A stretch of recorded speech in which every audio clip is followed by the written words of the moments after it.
I think it's fair to say Mozilla is most well known for 3 separate products. Firstly, most obvious one, Firefox. There would be no Mozilla if there wasn't a Firefox. Second one, Thunderbird, which, funnily enough, actually did really badly under Mozilla, then started doing incredibly well, and then came back, and is still doing really well because they're kind of in their own separate thing on Mozilla infrastructure, but not really a Mozilla project. It's a very weird relationship. And then thirdly, MDN. Now, this is not the only stuff Mozilla does, it's just a lot of the other stuff is nowhere near as popular. Now, like Google, they like to make a bunch of random things. And also like Google, a lot of those random things don't stick around forever. So you're probably aware of Culled by Google, the Google Graveyard, a list of most, if not everything, Google has ever publicly released that they have also killed off. The list is very long, very, very, very long, yeah. Now, something you might not be aware of is there is another one, Culled by Mozilla, a list of most, because I know there are 2 things missing, things killed by Mozilla. And the way that I know 2 things are missing is because 2 things have recently been killed off, and they're not here. Firstly, we have Mozilla Pocket. This used to be known as Read It Later, and honestly, I couldn't tell you the reason why this is something people use.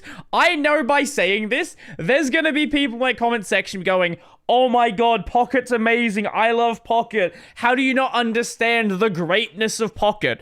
Basically, it lets you bookmark things and then read them later. You can save articles for offline reading, and it recommends you things based on your interests. That's like a general TLDR. I don't really get it, to be honest. Like, if you like it, like, that's great, but I just don't get it. I know there are a lot of people that care about this, and this is the main one that is getting attention of the things that Mozilla killed. And there was even a comment from Kevin Rose, the founder of Dig, who has offered to go and purchase it. Now, is that going to happen? I don't know. Is this just like an offhand comment and isn't really gonna happen? Entirely unclear, but people seem to care about this. The second one, which is far less popular, but honestly I feel is far more substantial, is Fakespot. So Fakespot basically attempts to highlight fake reviews and scams online, so you know if a product is real and you know that you're buying what you think you're buying. This was a startup, I believe, from 2016, somewhere in that region, which was purchased by Mozilla back in 2023. And frankly, they haven't really done anything with Fakespot. I mean that in the best way possible. They haven't really touched it. They've kind of just let it do its own thing, which the people that use Fakespot have been mostly happy with. Now, even though I would argue this is like way more important and something that way more people should be using, this is the one that a lot of people seem to care about. I think a lot of people just don't even realize that Fakespot existed. Like, at all. So, this one, which was like built directly into Firefox, I guess more people, because it was like kind of a default, I guess, interacted with it. That's like the logic that makes sense to me, even though I just don't really get it. Now, the Pocket situation was announced with this blog post over on the Mozilla blog. Pocket is saying goodbye, what you need to know. Pocket will no longer be available after July 8th, 2025. You can continue using the app and browser extensions until this date.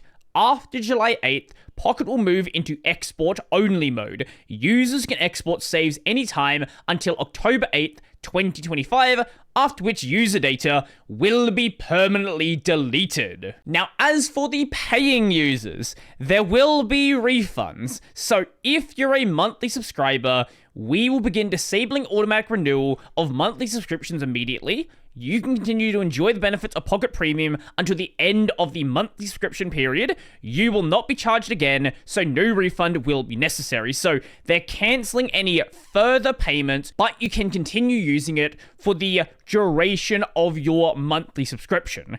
As for the annual subscribers, on July 8th, annual subscriptions will be cancelled and annual users will receive a prorated refund automatically to the original payment method. So basically, whatever is left of your yearly subscription, you'll be paid out for that. So if there is 9 months left, you'll be paid 75%. If there's 6 months left, 50%, so on and so forth. And for both, this will be automatically done, so there is no action required from you. Now, if something goes wrong, well, Mozilla's email is public and you can certainly reach out to them. Now, as for installing the extension, the Pocket Web extensions will no longer be available to install from May 22nd, 2025. That has already passed as of the recording of this video. Anyone attempting to use the Pocket extensions from this date will be taken to the Pocket export page.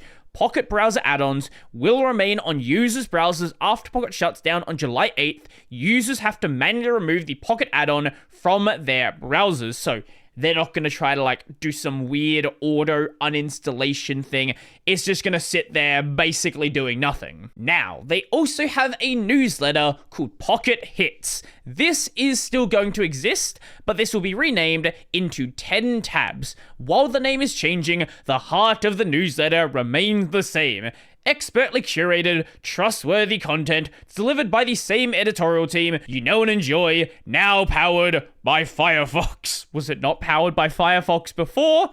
I don't know. All readers will be notified about the update through the newsletter itself, and no actions needed to continue receiving it. So here we have a chart of the dates. So we've already passed May 22nd, so Pocket removed from the app stores, monthly subscription renewals disabled, and new Pocket account signups disabled.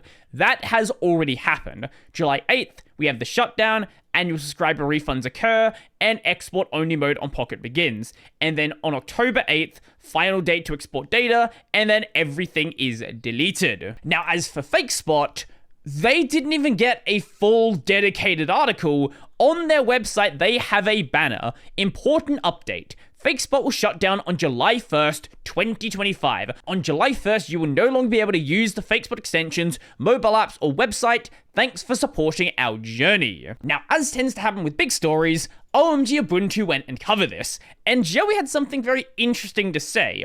Down the bottom right here. A few months back, I saw a few things on the Mozilla Bugzilla that pointed to plans to let companies pay to have their products promoted in Fakespot analysis, and the types of companies who pay Mozilla money to show scammy, doctors enraged, people know this simple cure, type junk on the new tab page wouldn't be enamored by Fakespot flagging their dodgy online supplement stores as a scam. Now, the fact that Joey doesn't link to anything here, I can't put that much weight into whether or not this is something that was actually being considered. If it was, which I would not be surprised considering some of the recent choices Mozilla has been making, look, maybe it's for the best that Fakespot was killed. Now, what I can show you, though, is another Mozilla blog about both of these extensions being taken down, investing in what moves the internet forward. Firefox is the only major browser not backed by a billionaire. That's a funny way to say paid hundreds of millions of dollars a year by Google. Sure. And our independence shapes everything we build. I'm sure it does. This independence allows us to prioritize building products and tools which shape the future of the internet for the better. And it means we have to be intentional about where we invest our time and resources so we can make the biggest impact. As users' everyday needs evolve alongside with the web itself, it's imperative we focus our efforts on Firefox and building new solutions that give you real choice, control, and peace of mind online. Now, you might take this to mean, okay, well, I guess they're gonna build some new extensions which provide some functionality similar to this that, make sure you're not losing anything out that you rely on. No. Focusing on what powers better browsing. We acquired Fakespot in 2023 to help people navigate unreliable product reviews using AI and privacy-first tech. While the idea resonated, it didn't fit a model we could sustain. Pocket has helped millions save articles and discover stories worth reading, but the way people save and consume content on the web has evolved, so we're channeling our resources into projects that better match browsing habits today. So do millions still use Pocket? Because if they do, then that would still be a thing that they are using.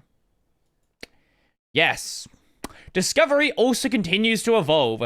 Pocket helps shape the curated content recommendations you already see in Firefox, and that experience will keep getting better. Meanwhile, new features like tab groups and enhanced bookmarks now provide built-in ways to manage reading lists easily. Thank you for helping shape what comes next. We're grateful to the communities that made Pocket and Fakespot meaningful. As we wind them down, we're looking ahead to focusing on new Firefox features that people need most. This shift allows us to shape the next era of the internet with tools like vertical tabs, smart search, and more AI-powered features on the way. We'll continue to build a browser that works harder for you, more personal, more powerful, and still proudly independent. This screams to me as a cost-cutting system, because vertical tabs, this can be implemented by just one guy on a weekend, and has been implemented by one guy on a weekend. Look at every fork of Firefox. Smart search. Do you just mean AI-powered search results? You don't have a search engine. What do you mean? And more AI-powered features on the way, which I'm sure is not going to be vastly inferior to what is already on the market and nobody actually uses it. But you see that this is like the avenue that maybe you could carve out a space for if you really try hard at pushing like the privacy preserving AI. But what do you think? What do you think Mozilla's goals are here? And were you a Fakespot or Pocket user that is really sad about this happening? And what else do you think Mozilla is going to kill off in an attempt to somehow make themselves actually able to survive separate from the Google search deal? Because that's the reason why all this is happening. Like, they are really desperately trying to make sure they don't collapse when that goes away. Because they were very comfortable not doing anything for the past 10 or so years and letting things kind of just rot. Which is how we got into the situation we're in now. Except Thunderbird. Thunderbird's been doing cool stuff because, again, Thunderbird kind of exists in this weird space outside of Mozilla, but on their infrastructure. Weird situation. Anyway, if you liked the video, go like the video. If you really liked the video and you want to become one of these amazing people over here, check out the Patreon, subscribe to Pay, linked in the description down below. That's going to be it for me, and Mozilla, what you got cooking?